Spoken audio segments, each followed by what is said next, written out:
नमस्कार दोस्तों, मैं श्रवण कुमार और आप देख रहे नमस्कार। मेरे यूट्यूब आज चैनल हम संसार NCERT पीसीएस। विज्ञान कक्षा 10 का अध्याय 13 हमारा पर्यावरण पर मिले कुछ नोट्स को समझने की कोशिश करेंगे। नमस्कार। हाँ, ये विषय ऐसा है जो हम सबको लगता है कि हम जानते हैं, पर इसकी गहराइयों में उतरें तो कई दिलचस्प बातें सामने आती हैं। बिल्कुल। तो चलिए बिना देर किए शुरू करते हैं। पहला ही शब्द है पारितंत्र या इकोसिस्टम। तो ये नोट्स पारितंत्र के बारे में क्या कहते हैं? नोट्स की पहली लाइन कहती है, किसी क्षेत्र के सभी जीव जैसे पौधे, जंतु, सूक्ष्म जीव और वातावरण के अजैव कारक जैसे ताप, वर्षा, हवा संयुक्त रूप से पारितंत्र बनाते हैं। ठीक है, ये तो हुई किताबी परिभाषा। अगर इसे किसी को आसान भाषा में समझाना हो तो? इसका आसान मतलब है किसी भी जगह पर रहने वाले सभी जीवित प्राणी और वहां की निर्जीव चीजें जैसे मौसम और हवा मिलकर उस जगह का पारितंत्र बनाते हैं। अच्छा, मतलब जीवित और निर्जीव दोनों? तो नोट्स में इन्हें अलग अलग भी बताया गया है। हाँ, बिल्कुल। पहले है जैव घटक। पीडीएफ में लिखा है सभी जीवित चीजें जैसे पौधे, जानवर, बैक्टीरिया। तो इसका सीधा सा मतलब हुआ? इसका आसान मतलब है पारितंत्र में जो भी चीजें जीवित हैं उन्हें जैव घटक कहते हैं। और दूसरा फिर अजैव घटक होगा। सही। नोट्स कहते हैं सभी निर्जीव चीजें जैसे हवा, पानी, मिट्टी, सूर्य का प्रकाश। यानी पारितंत्र की सभी निर्जीव चीजों को अजैव घटक कहा जाता है। बिल्कुल। और यहाँ एक बहुत अच्छा चित्र भी है इसे समझाने के लिए। हाँ, दिख रहा है। इसमें क्या खास है? यहाँ चित्र में दिखाया गया है एक जंगल का दृश्य है जहाँ एक नदी बह रही है। एक हिरण नदी से पानी पी रहा है। पानी में मछलियां हैं और जमीन के नीचे सूक्ष्म जीव हैं। और सूरज की रोशनी भी पेड़ों पर पड़ रही है। हाँ, तो ये चित्र दिखाता है कि कैसे जीवित मतलब हिरण, पेड़, मछली और निर्जीव मतलब पानी, हवा, मिट्टी, ये सारी चीजें एक साथ रहती हैं और एक सिस्टम बनाती हैं। बहुत बढ़िया। अब आगे बढ़ते हैं। पारितंत्र के प्रकार भी होते हैं क्या? हाँ, नोट्स में दो मुख्य प्रकार बताए गए हैं। पहला है प्राकृतिक पारितंत्र। प्राकृतिक मतलब जो प्रकृति ने खुद बनाए हैं। एकदम। पीडीएफ में लिखा है ये प्रकृति में अपने आप मौजूद होते हैं। उदाहरण वन, तालाब, झील। तो इसका आसान मतलब यही हुआ कि ये वो पारितंत्र हैं जिन्हें प्रकृति ने खुद बनाया है, इंसानों ने नहीं। सही। और दूसरा है कृत्रिम पारितंत्र, जैसा कि नाम से ही जाहिर है। जिसे इंसानों ने बनाया हो, जैसे कोई बगीचा या खेत। बिल्कुल।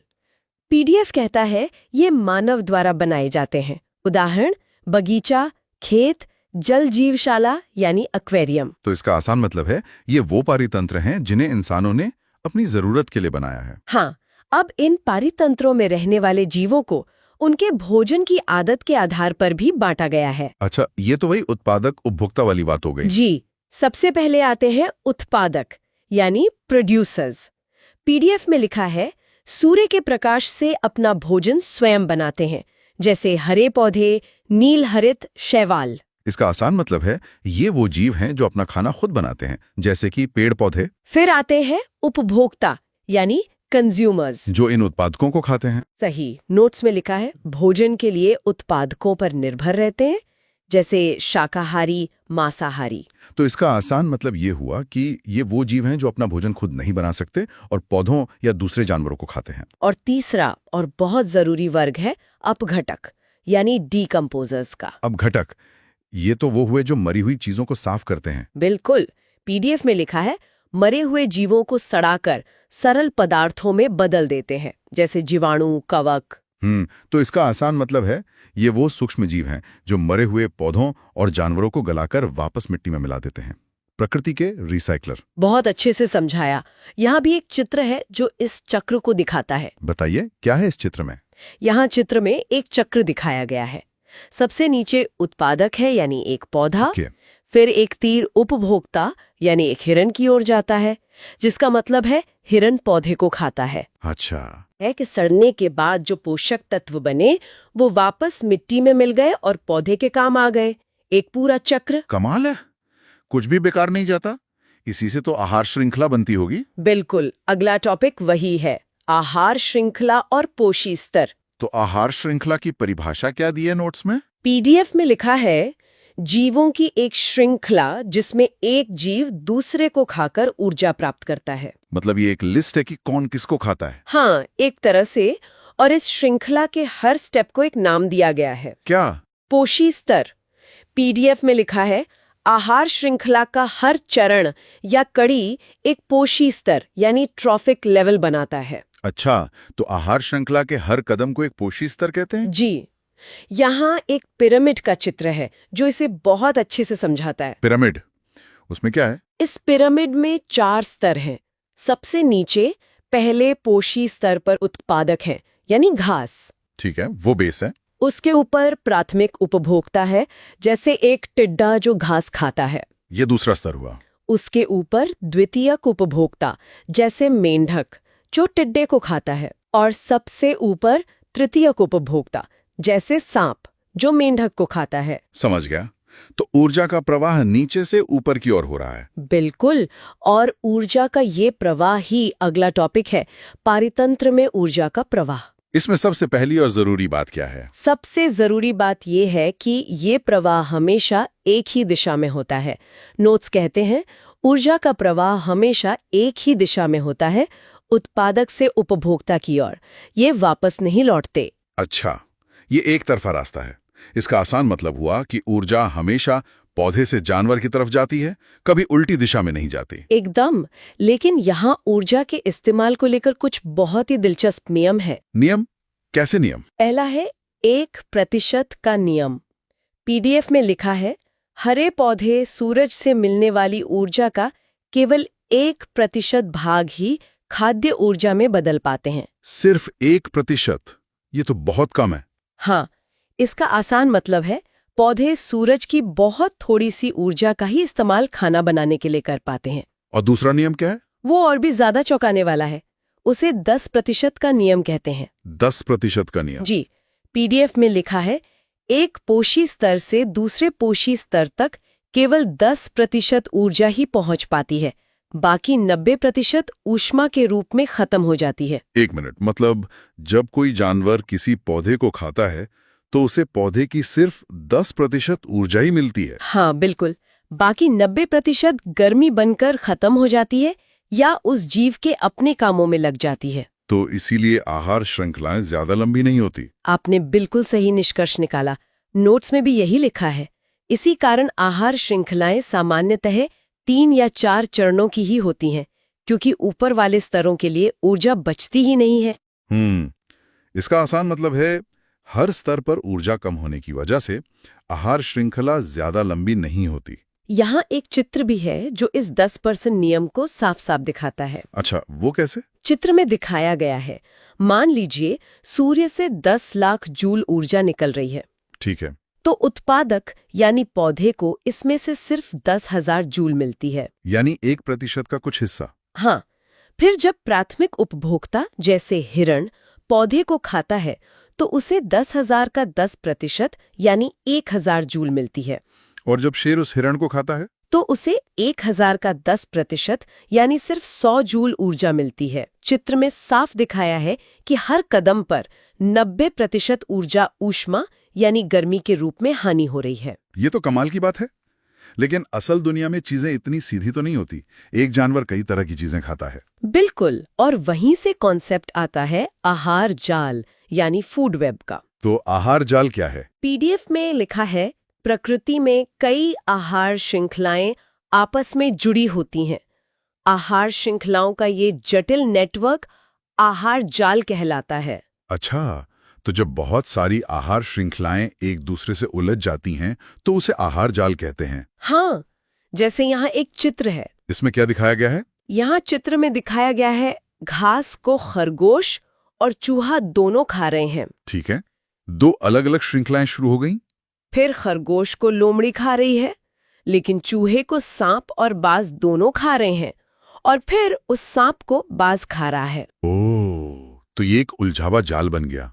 ये दिखाता है कि एक जीव को कई दूसरे जीव खा सकते हैं। बिल्कुल, लेकिन इस जाल में ऊर्जा के साथ साथ कुछ और भी ऊपर की ओर जाता है जो खतरनाक है। और वो क्या है? उसे कहते हैं जैव आवर्धन या बायोमैग्निफिकेशन। ये क्या चीज है? नोट्स का पहला बिंदु कहता है, फसलों में उपयोग होने वाले हानिकारक रसायन जैसे कीटनाशक आहार श्रृंखला में प्रवेश कर जाते हैं।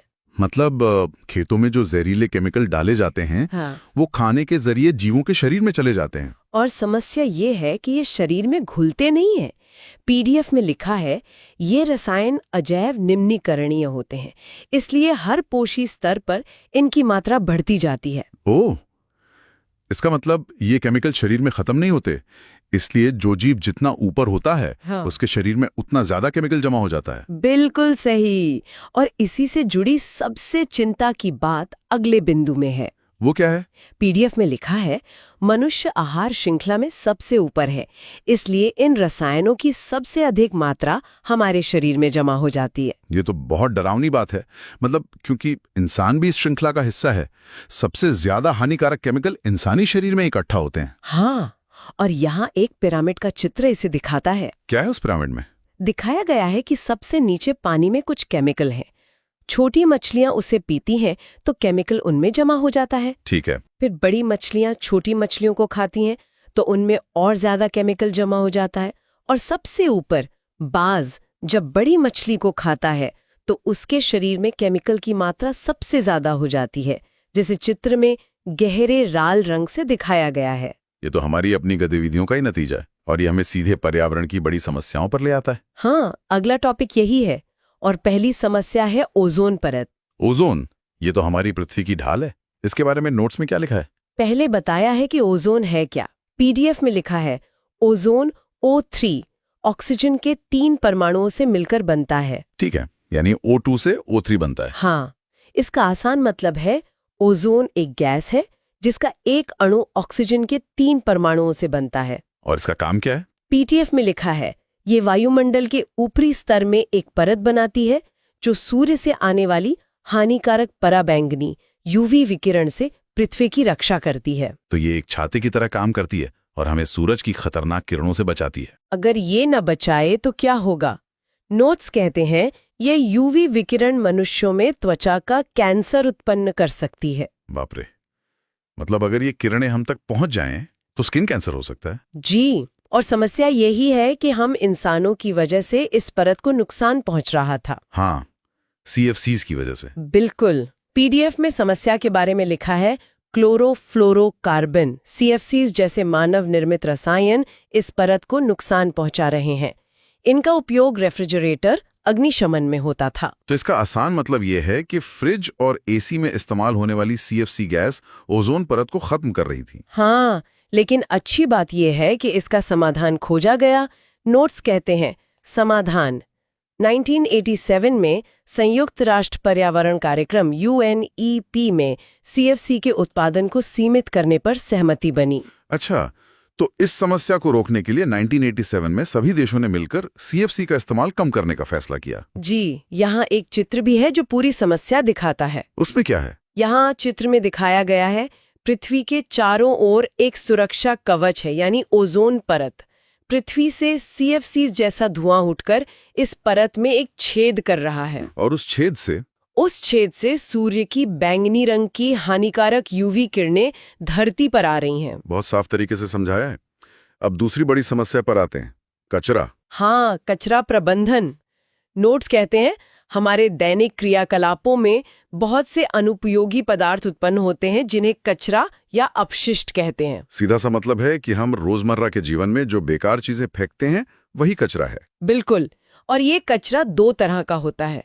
पहला है जैव निम्नीकरणीय यानी बायोडिग्रेडेबल, जो गल जाता है। हाँ, पीडीएफ में लिखा है वे पदार्थ जो जैविक प्रक्रम जीवाणुओं द्वारा से अपघटित हो जाते हैं। उदाहरण सब्जियों के छिलके, कागज, सूती कपड़ा। तो इसका आसान मतलब है यह वो कचरा है जो समय के साथ अपने आप गलकर मिट्टी में मिल जाता है। हाँ, और यहाँ चित्र में एक सेब का बचा हुआ टुकड़ा, एक अखबार और कपड़े का टुकड़ा इसके उदाहरण के तौर पर दिखाए गए हैं। और दूसरा प्रकार है अजैव निम्नीकरणीय यानी नॉन बायोडिग्रेडेबल।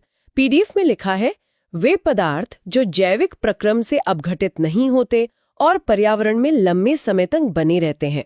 उदाहरण प्लास्टिक, कांच, धातु। यानी ये वो कचरा है जो हजारों साल तक वैसे का वैसा ही पड़ा रहता है और गलता नहीं है। एकदम। इसके उदाहरण के लिए चित्र में एक प्लास्टिक की बोतल, टूटी कांच की बोतल और एक एल्यूमिनियम कैन दिखाया गया है। ये अंतर समझना बहुत जरूरी है। क्या नोट्स में इससे जुड़ा कोई और उदाहरण भी है? हाँ, एक क्रियाकलाप के जरिए इसे समझाया गया है। अच्छा। पहला बिंदु है जल जीवशाला यानी एक्वेरियम के बारे में।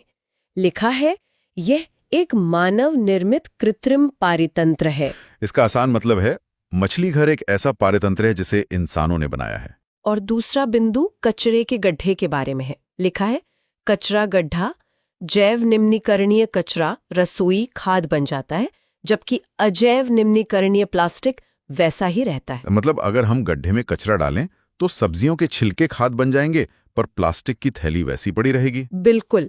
यहाँ एक चित्र है जिसमें कचरे का गड्ढा दिखाया गया है। एक तरफ केले के छिलके और सब्जियां गल रही हैं और केंचुए उन्हें खाद बना रहे हैं। दूसरी तरफ प्लास्टिक की थैली और बोतल बिना किसी बदलाव के पड़े हुए हैं। ये अंतर को बहुत साफ करता है। नोट्स में एक और दिलचस्प उदाहरण है ट्रेनों में इस्तेमाल होने वाले कप का। हाँ, वो बहुत अच्छा उदाहरण है ये समझने के लिए कि हमारे फैसलों का असर पर्यावरण पर कैसे पड़ता है। क्या लिखा है उसमें? पीडीएफ में लिखा है पहले कांच फिर प्लास्टिक, कचरा बढ़ा, फिर मिट्टी के कुल्हड़, उपजाऊ मिट्टी का नुकसान और अब कागज के कप इस्तेमाल हो रहे हैं।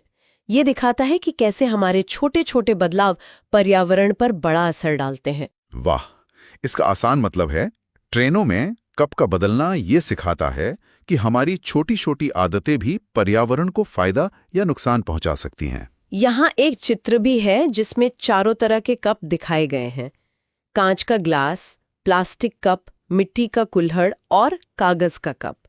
और तीर दिखाते हैं कि समय के साथ कैसे एक के बाद एक का इस्तेमाल हुआ। ये तो बहुत गहरी बात है। तो अब हम अध्याय के अंत में आ गए हैं। इसका सार क्या है? आपने क्या सीखा सेक्शन में इसका सार दिया है। मैं एक एक करके पढ़ती हूँ। जरूर। पहला बिंदु, पारितंत्र में जैविक और अजैविक घटक एक दूसरे पर निर्भर होते हैं। इसका आसान मतलब है पारितंत्र में जीवित और निर्जीव चीजें एक दूसरे के बिना नहीं रह सकती। दूसरा, ऊर्जा का प्रवाह एक पोषी स्तर से दूसरे में जाने पर कम होता जाता है। 10% नियम, यानी आहार श्रृंखला में ऊपर जाने पर ऊर्जा घटती जाती है। तीसरा, मनुष्य की गतिविधियां पर्यावरण पर गहरा प्रभाव डालती हैं। इसका मतलब है हमारे कामों का पर्यावरण पर बहुत असर पड़ता है। चौथा बिंदु, CFCs जैसे रसायनों ने ओजोन परत को नुकसान पहुंचाया है। मतलब CFC गैसों के कारण ओजोन परत में छेद हुआ है।